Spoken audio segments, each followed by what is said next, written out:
Hello, bienvenue dans cette nouvelle vidéo. Aujourd'hui je vous emmène sur un shooting photo, un petit shooting photo de moi-même et de ma dame. Hop, on marche vers le spot. Donc voilà, je vais vous montrer un petit peu comment s'organisent nos shootings photos qui sont un petit peu à chaque fois improvisés, plus ou moins improvisés on va dire.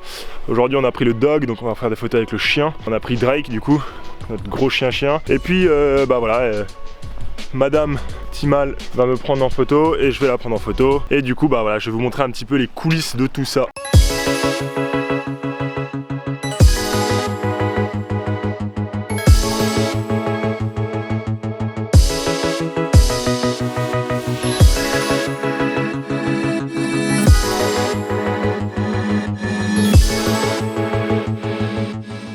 Donc évidemment, avant toute chose, allez me follow sur Instagram et allez la follow sur Instagram.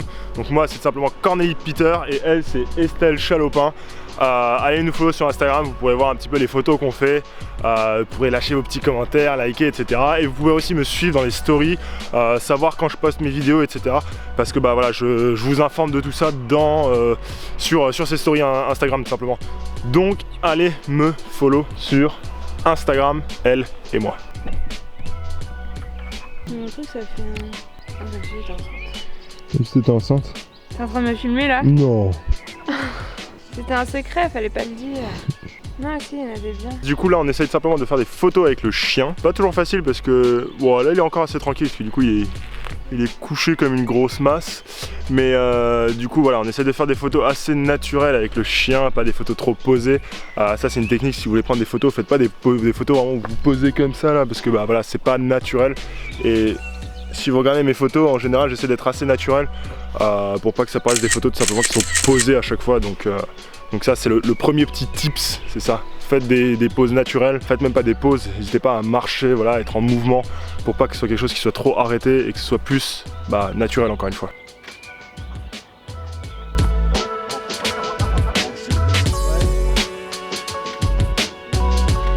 Voilà, donc là c'était un bon exemple de petites photos où voilà, Estelle était en train de marcher, il y avait le chien à côté. C'est des photos toutes simples mais vraiment ça va paraître naturel, ça va paraître beaucoup mieux que des photos qui vont être posées où voilà, elle va être arrêtée, où il n'y a pas de mouvement. Moi j'adore les photos en fait où il y a beaucoup de mouvement, c'est les photos vraiment qui sont les mieux.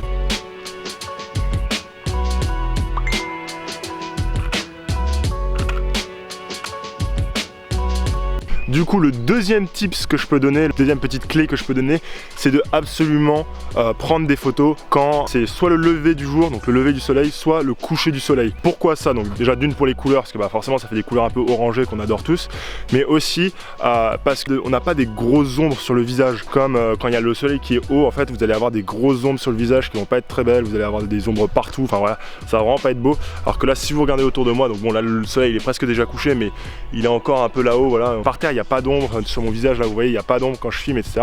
Donc vraiment c'est les meilleurs moments pour filmer.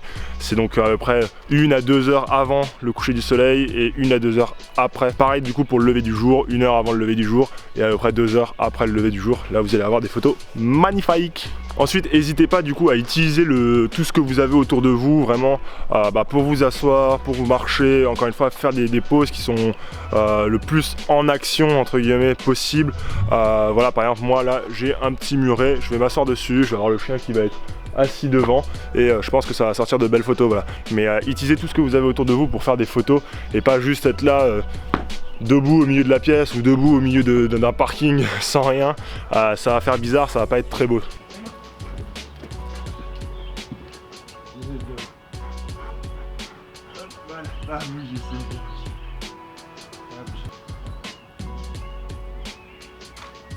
Alors ce qui vient de se passer c'était juste trop marrant.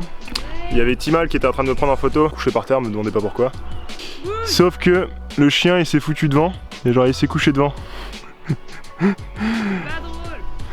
Ah si c'était très drôle. Ouais, bouge. Et maintenant il veut plus bouger. On a le chien le plus têtu du monde. Debout. Du coup, pour ceux qui pourraient se demander, l'appareil photo que j'utilise, donc j'en ai deux en fait. J'en ai un pour les vidéos et un pour les photos. Celui pour les vidéos, donc celui avec lequel je filme maintenant, c'est un GH5, donc un Panasonic GH5. C'est à peu près ce qui se fait de meilleur aujourd'hui en vidéo. En termes d'objectif, j'ai un 12-35 f2.8, donc voilà, assez lumineux, assez grand angle, enfin grand angle moyen on va dire, donc c'est vraiment pas mal. Et puis ensuite, pour appareil photo, enfin plus orienté pour la photo, du coup c'était un Nikon D850. Pareil, c'est vraiment ce qui se fait de presque ce qui se fait de mieux aujourd'hui, en tout cas pour particuliers amateurs, enfin amateurs pro, presque pro. C'est ce qui se fait de mieux en termes de photo et c'est un objectif 70-200. Je vous conseille vraiment des objectifs avec des longues focales, donc 70-200, c'est vraiment pas mal pour tout ce qui est portrait, parce que du coup en fait vous allez avoir des flous d'arrière-plan comme j'ai là en fait un peu derrière moi. Vous voyez les immeubles derrière moi, ils sont flous et c'est vraiment pas mal. En fait plus du coup vous allez avoir un gros zoom, plus en fait vous allez avoir du flou d'arrière-plan et ça c'est vraiment pas mal. Vous allez voir, je vais vous mettre quelques photos où il y aura un gros flou d'arrière-plan. Là je vais passer là tout de suite et donc vous voyez bien que ça donne tout de suite un effet qui est super quoi. En tout cas voilà, c'est voilà pour le petit vlog du jour sur la photo, sur comment on fait un petit peu nos shootings photos. Donc là voilà, c'était un shooting photo assez rapide, pas de flash, rien de spécial parce que voilà, que de la lumière naturelle. Parce qu'encore une fois, les couchers de soleil c'est juste ce qu'il y a de top pour prendre des photos, donc ça suffit, il n'y a pas besoin de flash par rapport à ça. Donc voilà. Et puis n'oubliez pas de me follow sur Instagram pour voir toutes les photos. N'oubliez pas de commenter la vidéo, liker si vous avez aimé et partager surtout. Encore une fois un grand merci à tous ceux qui ont partagé la dernière vidéo, franchement vous étiez vraiment beaucoup et voilà, ça faisait plaisir. Et puis à la prochaine dans la prochaine vidéo, tout simplement.